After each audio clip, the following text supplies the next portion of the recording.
you got into acting, but you were always interested in stand up. Yeah. Are you from out here? Yeah. Okay, so you're from like Chicago or Illinois? I'll say Illinois. I was Chicago suburbs. I went to high school in Skokie. I grew up in like Park Ridge. Yeah. Park Ridge area. Yeah. People out here take that suburban shit very seriously. Yeah. So yeah, I'll say Skokie. So when you were a kid, were you like into theater or something? Not at all, man. I was like into like sports and stuff. I think I always liked it. I liked music a lot. Mm-hmm. That was probably in high school. That was like the thing. Like I played like piano when I was a kid. Like my parents were really like, you gotta learn an instrument. Yeah. And so I learned piano, and then I stopped that, and then I just started playing guitar, and then I did like talent shows. I was in a little band in high school called the Takeout Tacos. Wait, so you were guitar in the band? Yeah, front man. Why the Takeout Tacos? I actually have a joke about this, that we're all Hispanic band called the Takeout Tacos. Nice. Why the Takeout Tacos? Because we were like a silly band. Sure. We liked like Blink-182 and stuff, so we wanted just to kind of seem like, like the rowdy kids, you know. And all our songs were all silly. None of them were like serious. You weren't doing the hair flip out of the face. No, nothing was like too. I try to write like. Sometimes I try to write like real songs. I'm like, let me feel this song. Let me try to like actually like, do something like real. And I can never write like that. It's hard. Sincerity is so hard. I think that's what makes stand up. I'm sure you get this. You have when people are like, oh, that's so brave. It's like there's this veil of I'm joking, so you can kind of get away with more. Whereas like acting, like the play you're talking about, you have to be vulnerable. I guess. Yeah, you're right. It's a different kind of vulnerability though, because like, when you're doing stand up, the vulnerability of being like, this is what I think is funny, is pretty vulnerable. At least like it is for me. It feels like I'm like really putting myself out there, because you're also like, in telling someone what you think is funny is, I don't know if you've ever been on like a date with someone who doesn't do comedy, and then they ask you like, what comedians are you? Who do you like? I'm always so trepidatious. Why? I don't want them to like, because first of all, it's like, oh, I probably like someone who's canceled, and sure. like I don't exactly know how they feel about that stuff, and then it's like, the themes that I think are funny in my head, like it can be such a deterrent for people, Can I get an example? Okay. So like, I like Tom Segura a lot. Same. And I like Your Mom's House and all that. And sometimes I'll like tell people that, and then they'll like check it out, and they'll be like, oh. You think that, you must be a bad person or something, and I'm like, oh no. Are you like attracted to darker humor? Because I've never seen you do stand up. This is very much a cold interaction. Yeah. Are you what's the word? Attracted to that darker humor? It's more fun to do. I think so. Like when I first started doing stand up, I would really go for it. How old were you? How long ago have you been? So I've been acting since I was 20. Okay. And I had been trying to do stand up on and off for like pretty much that whole time. And then in the last 3 years, it's like where I basically do stand up like mostly every day, just like with open mics and stuff. What was the shift? Like, why did you decide to do that? The pandemic, all the acting shit I had done and all like the work I put in the theaters just went away, and then like the ones that were stuck around were just like bar shows, and I'm like, oh yeah, no, I rather invest in something that like they're not gonna go away, There is a sense of control. I don't know if you give a fuck about like Kevin Hart. That seems like the opposite of what you might be interested in. Well, I like him. Yeah, he's funny. You can't deny that. I read his book, and he talked about that. Like, I don't know if you remember his Soul Plane era, But yeah. he after like he stopped doing comedy for a while to try to become a movie star, Yeah. and it all tanked. And when he got back into comedy, he basically said like, "This is stability. The people that come to see me do stand up are the true fans." You know? Yeah. So I don't. Me personally, I like the autonomy, and it sounds like you come from a what's the word? Collaborative background, sports, bands, acting. Right. So how do you feel alone up there? Like, are you uncomfortable with it? Well, now I love it. Now it's like I'm really into it. It's like kind of it's always in the back of my head. But there was a while where it was just terrifying. It was just bad. And I honestly think that if I had other options, I might have gone to those. Yeah. Like I have before, you know? Like I would be like, oh, and then I would be put in this play and I would be put in this show, or like I'd have this thing and I'd get that creative itch scratched and I'd be good for like a while, but then then it's like my actual thing that I wanted to try, I never got to. So then what started acting? How did that happen? So I did sports, but the sport that like really stuck was swimming for me. Okay. I swam in high school. I got a scholarship to swim at UIC. Sure. And then I couldn't do it. It's hard. Swimming's hard. Yeah. I believe you. And I dropped out after 2 years. Okay. I dropped out of college completely. Completely, yeah. Well, it's not just because of swimming. I was also just a shithead, you know. What were you doing in college? Just like drinking and smoking weed and not going to class and just all the bad things. Sounds all like the college. Bad things. Yeah, all the bad things, except I didn't try. There's also like in NCAA, there's a feeling of like, oh, I'm like untouchable, you know? Because actually early on, I tell like a story about this, but early on, my first day at college, I had never drank in high school. Okay. And I had only smoked weed in high school. And I had this guy, he wanted me to do a handle challenge, is where you split a handle of alcohol and like that's all you drink for the night with another person. Oh, one other person. One other person. And but I had no fucking idea like how liquor versus beer versus wine, versus weed, because you can smoke weed all day and you'll just fall asleep. You're only gonna get so high. Exactly. For the most part. Yeah. So eventually you plateau, but alcohol not the case. I blacked out, and basically a bunch like freshmen brought me back to my dorm, and I like threw up on the front desk the first day. School hadn't even started, right? Jesus. And the athletes get there earlier because practice starts earlier. Right. So like it was like a big deal. They were gonna, like they're threatening to expel me of like right Day one. But then they were like, because I was like, I had this scholarship thing and I was like an athlete, they gave me another chance, and I had to go to like AA and stuff and log hours. So your first time drinking, you then had to go to AA. Yeah. First time drinking, I had to go to AA. What is AA as? Is it like the movies? Is it like, hi, my name's Aaron, and everyone says, hi, Aaron, and all that bullshit? Kinda, yeah. It is kind of like that. It's, I mean, yeah, there's a lot of cool guys there.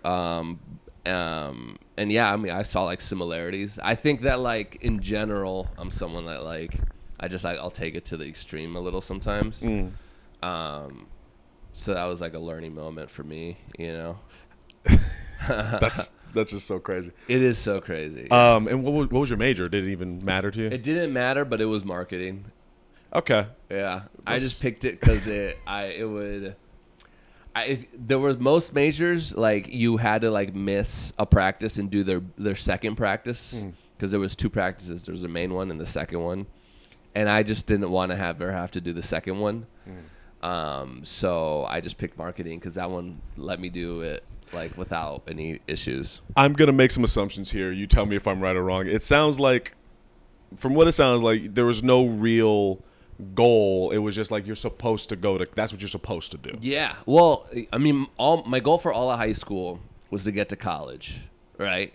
And I didn't have good grades. I wasn't good at that, but I was good at swimming, and so that like became my main thing, and I didn't think further than that. But then once I had the scholarship and then I was going, in my head, I'm like, this is it. That's it. Yeah. It's over. Once you go to college, then life is done. Yeah, life is done. And I don't have to figure it out. But I was wrong. Yeah. That's college. I'm trying to hesitate on saying scam because that's aggressive. It's a little bit of a scam, yeah. It really, unless you're like a doctor or you're trying to do a very specific thing that requires extra learning. Yeah. It's like unnecessary. Yeah. No, it totally is. And I think for me and my family, like my parents are immigrants. Where are they from? Peru. Okay. And they immigrated before I was born, but like for them that was, you like have to go to college, you know? So I wasn't going to argue, so I was going to do it my way, which was no schoolwork, you know? Yeah. Yeah, That's I mean, life. Okay, so first day, drink half a handle of, I assume, vodka. yeah, Seagram's green apple vodka. Yeah. Oh God, that's a headache. Yeah. Was it plastic? Plastic bottle, plastic cap. God, Yeah. it's giving me like it's hurting my stomach thinking It about was bad. I had to go to they called an ambulance. I woke up in a hospital. Christ, dude. Yeah. So I had a bruise on my sternum because they have to get you to, because I was unresponsive.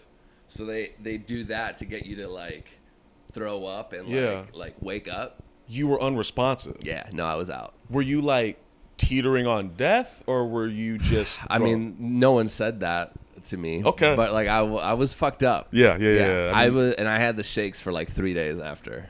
So well, good for you for being alive. yeah, I'm alive. So that happens, and college is going. I assume you're doing your sport, right? Are you not skipping that? No, I'm always going to swim practice. Okay, so yeah. you're going to swim practice. You're not going to class. You're hanging out, partying, or whatever. And what, like, would that be sophomore year? Yeah. It all kind of came crumbling down. Yeah, they're like, yeah, you haven't shown up in class in a while. So you get a letter or a message, and you're like, you're done. Yeah. So then what happens? I move back in with my parents. I go to community college, and then it's time to like reassess. You know. Now you're moving back in with your parents. They're from Peru. I don't know anything about Peruvian culture. Yeah. Is that like bringing shame upon the family, or? Yeah. Well, I would say, I mean, Peruvian culture in general. So they're very. I don't know how much I can speak to Peruvian culture, but in my family, they're very like, or maybe it's because there's so much like poverty, and you're right next to like extreme poverty, right? Education is like very important, and it's more of a. It feels like status is very important over there, so. Nothing is taken for granted, so like you losing an opportunity like that is very it's a big deal, you know? Okay, so it wasn't like, oh, you fucked up, kid. No. It was like you're doing community, you're doing something. Yeah. Okay, so you're in community college. I'm gonna make a guess here, that also wasn't for you, I'd imagine. I mean, at that point it wasn't, but I had fucked up so bad, I'm like, Right. time to start doing good stuff. Right. You know what I mean? So you're what, but 19, 20? Yeah. Okay, 19, 20, you're in community college, then what happens? I see like improv class stuff. Okay. And I sign up for that, start doing that. Now, when you saw improv class, was it like, oh, this looks cool? Was it like, this seems easy? Where was your head at? It was like, so I took like stock of my life and thought of like the things that were most consistent. And I think just like my general role in my family, like my family they're not like serious, but like they were always really stressed growing up. Like my dad was always really stressed. My sister, she's a doctor, so she was always older, 8 years. I live with her too. So, Oh, nice. Yeah. So she was always like working real hard and real stressed. And I've always felt like my role was to like add levity. Yeah, you have a real laid back vibe. Yeah. You seem like you're always coming from surfing. That's the energy I'm getting from you. That's funny. Yeah.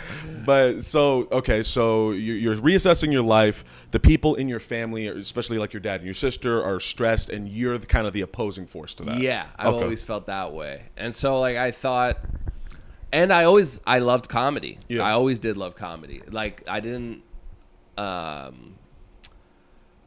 like didn't like watching other kind of movies, like movies that were like heavy in any way, or even action movies. I was always like, let's put on a comedy, you know. And I was loved stand up. I was obsessed with like Robin Williams. I remember like the HBO special in like 2000, like I think 9. Yeah. He had an HBO special that came out.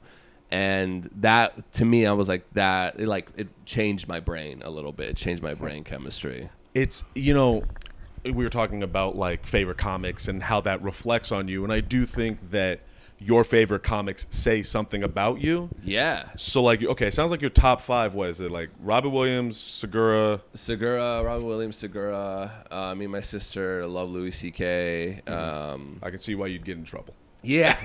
That's why I don't mention it. Dude, I saw him live. It was crazy. I saw him live, too. Did you see him at the Chicago Theater? No, I saw him in Rockford. Okay. No, Yeah. no. I saw Segura live, too. And, how was that? Amazing. It's... Okay, we're good. I don't know how your brain works when it comes to watching that, but I get why people get uncomfortable. Yeah, I get it. I get it. But I feel like they're not seeing the mastery. They're not seeing the artistry. No, they don't get it, yeah. They don't get like you know when you see a new comic and they're clearly influenced by like a Louis or maybe not a Jack Black, Louis Black or whatever that vibe is, and so they just get on stage and are just offensive. Yeah. And they don't understand the subtlety. Yeah. There's like there's a magic behind that. But no, there is, yeah. So I forgot my question. What the fuck was I was your top 5. Right. Where am I? I said Segura, maybe Robin Williams, Louis. Top 5. Let me see. Rory Scovel has a special that I really like. Okay. Rory Scovel does stand up for the first time. I like that one. What else do I like? You want to think on it and we'll keep moving? Yeah, I'll think on it. We'll keep moving. Okay. But yeah. So you see the improv thing, you see someone like Robin Williams, and there's a thing that clicks. Yeah. You take the improv class, and then what happens after that? I did my first improv class, and then like the teacher put me on his indie team. Okay, so you take improv and they put you on the indie team. What is the indie team? So like he had his own side project going on at another theater. It was a little like sketch team or sketch group called Your Dark Embrace, and it was all POC like players. And then I started doing sketch, and I was like, oh, I like sketch more than improv. Why did you like sketch more? Because it was like more thought out, and it was I felt like I started writing sketches that were like on the line. You know, I started to try to kind of start playing with boundaries a little bit, and less than playing with boundaries, more playing with tension. You know, and I found like, oh, the closer you are to the boundary, the tenser it gets, and if you don't cross that line and you keep going, the audience keeps trusting you and trusting you and trusting you. Because they know they start to get in like, oh, he knows like where the line is, so they relax, and now you're like laughing about some stuff you wouldn't think you would be. You're a devious man. Yeah, it's fun. Okay, so you take improv. You're doing the POC improv. Then you seem to gravitate towards sketch because of the sense of control and organization. Yeah. And you're what, 20, 21? About 21. Okay, then 21. Yeah. So you're doing sketch with like a group of people? Yeah. Okay. Yeah. Then what's going on? Then I'm like, okay, this is like the thing I want to do. I decide to go back to college. Okay. For theater? For theater, yeah. And I get enrolled at Columbia College. How do your Peruvian parents feel about that decision? I think at that point they were like just glad I was doing something. You know, the bar has been like destroyed and buried deep underground. And then I was like, I want to do this comedy thing. But even still to this day, like I want to do comedy, but my dad's like, you should make a movie. And because he wants to like, whatever I do, you have to do it to like the top. Yeah. But like, it's obviously different. Like, I think that he probably doesn't understand what I like about comedy and like why I'm doing it. I think if he saw a movie you made, he'd be horrified. Yeah. And it's also just like, I think stand-up specifically and sketch as well. The thing about it is like the instant gratification, where it's like you write and then you immediately go up. There's just, I think there's like people have certain personality types that, like that delayed gratification. I have some of it obviously, but then I really like that it's like immediate. It seems like you and your sister are opposite people. Yeah, you could say that in some regard. Okay. She's pretty like, I mean, like I said, she's like a big Louis C.K. fan. Right. She likes comedy. She likes that stuff, but She's a little more organized. yeah, I would say that the way my parents were, like they were like very strict. And there was 2 ways that you can like be in that household. You're good. I'm just making sure we're not peeking. Cool. One is, I think what my sister did, where she met expectations and rose above them. And I think for me, I kind of saw that she was meeting expectations and went above them. And I kind of like saw that it wasn't enough. It still like wasn't enough. You know, like she was still stressed and still trying to get like, like approval and stuff. So I think for me, I started to kind of disassociate when it came to expectations and like what my parents were telling me when I would come home, and then I would like be this other guy when I went to school and stuff. So it sounds like there wasn't a sense of jealousy towards your sister. No, you didn't want to be like her. I didn't want her life. Yeah. Okay, you were more learning from what you saw. It sounds like you. I'm making again. Don't know you that well is the whole point of this. But I'm gonna make a guess here. It sounds like you watch people actually. Like you sit back and you take in what people are doing. Is that what? Yeah, that could be. Yeah, dude. I definitely yeah. Okay. I don't like fraternize too much. I want to like be on the background. It's interesting. Yeah. Okay, so your dad's like, make a movie, kid, and you're like, I'm not gonna. Yeah, do that. I know. And it's also, he also doesn't understand what he's saying. Sure. Making a movie, like, it's not putting a camera on a tripod. No, dude. It's like, it's millions of dollars to make a movie, you know? Is that something you'd want to, if you had the money and shit? Maybe, yeah. I mean, in college, I was in screenwriting classes, and I wrote some screenplays and stuff, and maybe at some point, but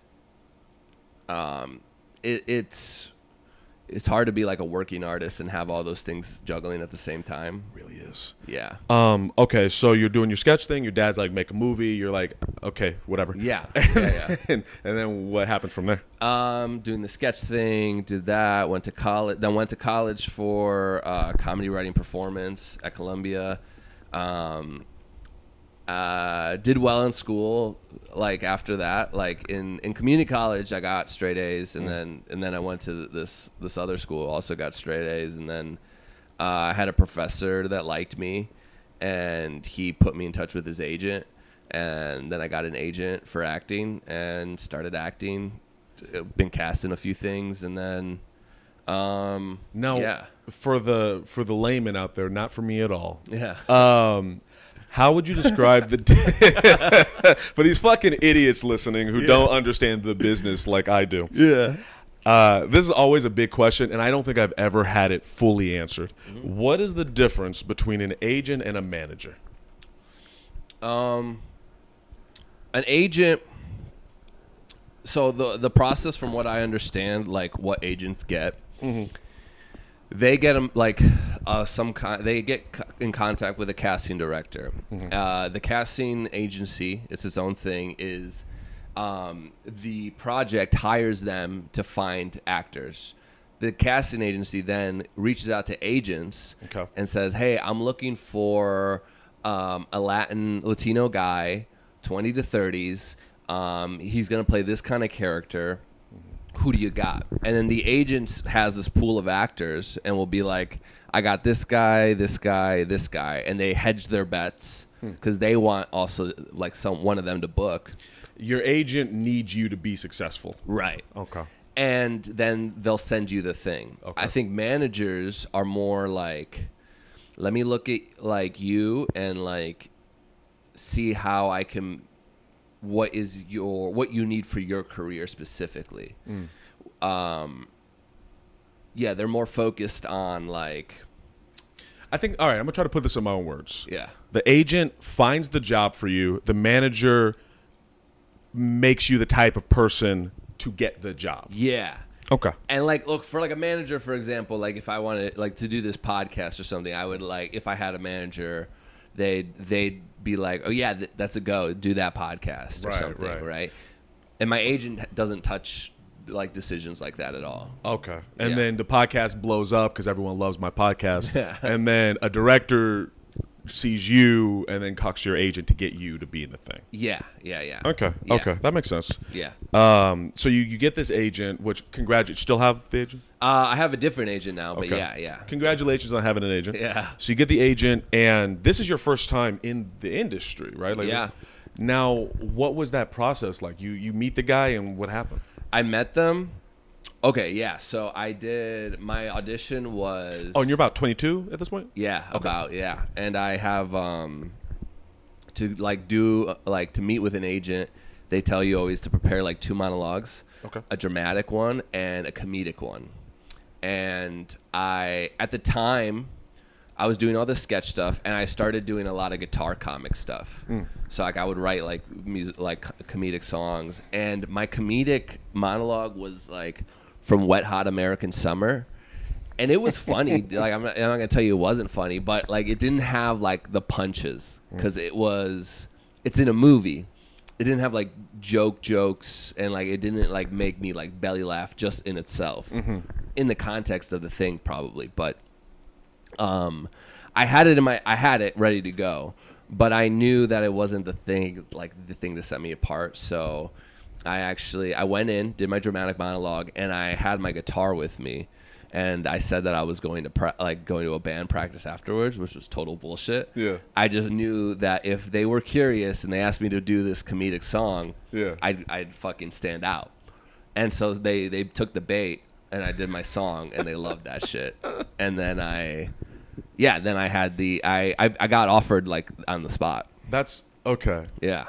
I'm piecing together you as a person, and I'm going to continue making assumptions. Yeah.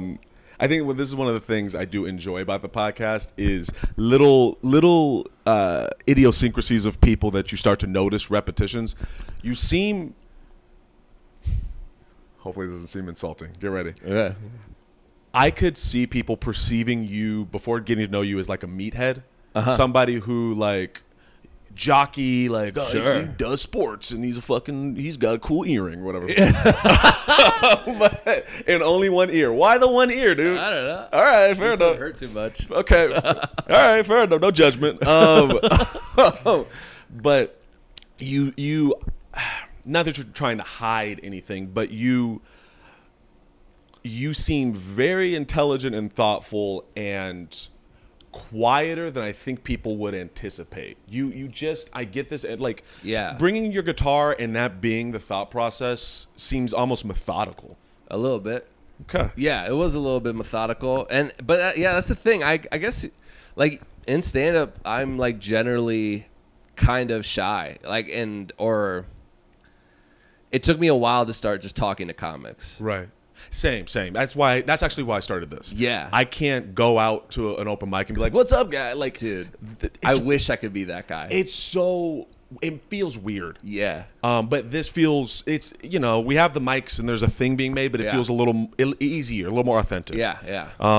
But yeah, okay. So you bring the guitar, they love it. Then what happens from there? They sign me. I get like a few commercial spots. I think my first thing ever was this thing called Naked Meats. It's like it was like a competitor for Tyson Chicken. And it was like we're watching some sports game, and then the chicken comes out, and we're like, whoa. It's so stupid, you know? So where is this on YouTube or something? It should be. It's somewhere. I don't think I have it in my reel anymore. But Did you so so you're doing the this in I've never done a commercial. Yeah. But again, speaking to like maybe your dad saying, "Look, could just make a movie." Yeah. There's a lot of like misconceptions and misunderstandings about what it is to make a commercial, and I'd imagine on some level it's probably not that exciting. It's not. It's a lot of waiting around. What was the experience like for you making a commercial? So again, that was like my first time on a movie set. I remember one of the funny things about it was that it was my first time seeing a crafts table. Okay. So there was a bunch of food. It was free food. Yeah. And I remember I ate so much. I ate so much that because it's like I'm like, why isn't anyone eating? Oh, people were being polite, and you were like, "Fuck that." Well, people were being polite, but I now know that you're on set for a long time, even for like a little thing. If you eat like how I would eat when I want to enjoy myself, Yeah. you're gonna be bloated. You're gonna look a little bloated on camera, and you're gonna be tired. Like it's a stamina thing. That's interesting. Yeah. Okay. Acting is a lot of like for me it feels more of like a stamina thing than even waiting around at like a mic. Yeah. That's it sounds not more work, but even something as physical as swimming is a different type of stamina than I need to just sit here. Yeah, and stay in it kind of. So you're in this Tyson meat commercial. Do you eat the meat and spit it out, or would you? No, I never had to eat the meat. I just had to react, and I was just like every like time they would like cut and they had to readjust the light, I would walk over to crafts and like. And nobody came up to you. No one's like, "Hey, bro, you should." Hey, yeah, no, because it's there for us. Sure. And for the crew. But I was just eating like pastries because I'm like, there's like French, like You need no grapes. no fruit. There was like pastries. There was like little sandwiches. Yeah. And I took some and put it on a plate and like separated it. I'm like, I'm gonna take this home. Yeah, backpack filled with baguettes Absolutely. popping out the side. That's crazy. It was so good. and the food was good. It wasn't even like lunchable meat. It was like No, real. it was good. I mean, I liked it. Yeah, it was That's all sick. like pastries and stuff. So you do this commercial. If you don't feel comfortable, by all means, don't tell me. But money wise, how was that for you? I think like $2,000. Okay. Yeah. Residuals or flat? For that one, no. That's an internet spot thing. So it's like one time. Okay. Yeah. So if it's on the internet, it is what it is. If it's on like TV, residuals come in. It depends. So like there's like national ones. I did a commercial like a year later for Corona, and I got residuals for that. Nice. That was good. Same money up front, basically, but then like $20 every month. like they diminished. So the next check after that was like 500 or something like that, and then the next one was like 200, and then less and less until like now it's nothing. Okay, still not bad. Yeah, it was cool. I can see. It seems like the game with acting and maybe industry in general is get a big payday, save that money, and then survive off of it until the next big payday. Yeah. Yeah. Now you're getting these spots. You have an agent. How does your family feel at this point? They feel good. They feel like they're happy for me. They're still like, I mean, it's not like like that was like a big thing, but like I'm not like raking it in. Sure. I'm like getting that and like saving it, barely spending. And yeah. Okay. I mean, it's not like a super stable thing. Yeah. It's something you got to do while you have like another gig going. That makes sense. Yeah. And so time is going by, and then at what point did stand-up come into the discussion? So you were 22 when the acting started. Yeah. Okay. 22. I mean, I'm doing at this point 22, 23, maybe 24. I think I get a scholarship at Second City for like Bob Curry, and it's like their it's just like a fellowship. When did you start at Second City? Oh, well, so I had started. So I mean, the improv classes I took. Oh, that had just kept going. It just kept going. Okay. So I like indie teams, doing little like things here, Sure. and then I auditioned for this thing, for this fellowship, got the fellowship. From there, I started understudying for like little like one-off shows, 24, 25. Then I yeah, basically that's kind of where I'm at now still. 29's, yeah, 4 years just understudying there. Okay. Just going in when people need. And you're still going to commercial gigs and things like that. And then you when we first started, you were talking about this play. Now, what was the play? The play I'm in, trying to get in now. Yeah, it's I don't know what it's called, but it's about this college student. He has like a relationship with his teacher, his professor. I haven't read the whole play, so I don't know if it's like inappropriate, but they're like talking a lot. And then she asks him, she has cancer, it's revealed, and she asks him to kill her. So because she doesn't want to go through chemo and everything. And the kid is like, yeah, I'll do it, but you have to read my manuscript because he's writing a novel. Okay, so quid pro quo between the teacher and the student. Yeah. And you don't know what's going to happen at the end yet. Not yet. No. Okay. Now, this seems very different from a Tyson meat commercial. Yeah, yeah. Is this your first meaty, not intended, is this your first like meaty, serious role you're trying for? No. I've done, honestly, mostly in acting. I think I've done mostly dramatic stuff. Do you prefer dramatic stuff? For acting, I think I do now. I think that changed. I think I used to do like comedic roles, but even when I did like comedy and sketch, I was like often a straight man. I did a few like I'll do like a few broad characters, but like as time has gone on, people have like casted me less for that, and so. Do you prefer that? Do you like that you're being viewed this way? I think so. Yeah, I think I like the dramatic acting stuff. I think it's good. As far as also like the industry, as plays in Chicago are great. So, like there, if you could book one, you got work for like half the year, nice. And they pay you pretty good. You don't have a day job right now? I just quit. Congratulations, man. It was ill-advised. I shouldn't have done it. I should not have done it. Why did you do it? Is it to put pressure on yourself or something? I had to say no to a few auditions, and I like was barely sleeping. Like I got in at 7, and it's in Skokie, so I had to wake up at 6, go till 4. What did you do for work? Logistics. I was a freight broker. That sounds boring. It was boring. Yeah. Okay. Yeah, it was boring. But in my head, I'm like, when I first started the job, I was just doing operations. And I would take care of this guy's like a lot of his scheduling and like emails and stuff. Yeah. And then he would just let me fuck off until like he needed help again. Okay. And that was sick because I would like write, I would like, do some like comedy, answer emails, try to get booked on things, and then like he would ask for help again, and I'll be like, okay, I'm here. Sure. Then like a year passed, and they moved me up in the company. Basically same position, except I don't have to do operations anymore, and there was more pressure on getting clients because it's a sales job. And the manager that they put me with, it was also his first time managing, and it just wasn't like, it wasn't cool. Like he put a lot of pressure on me. And it sounds like that it was taking away from the actual goal anyway. Yeah. So how long ago did you quit? I quit 3 weeks ago.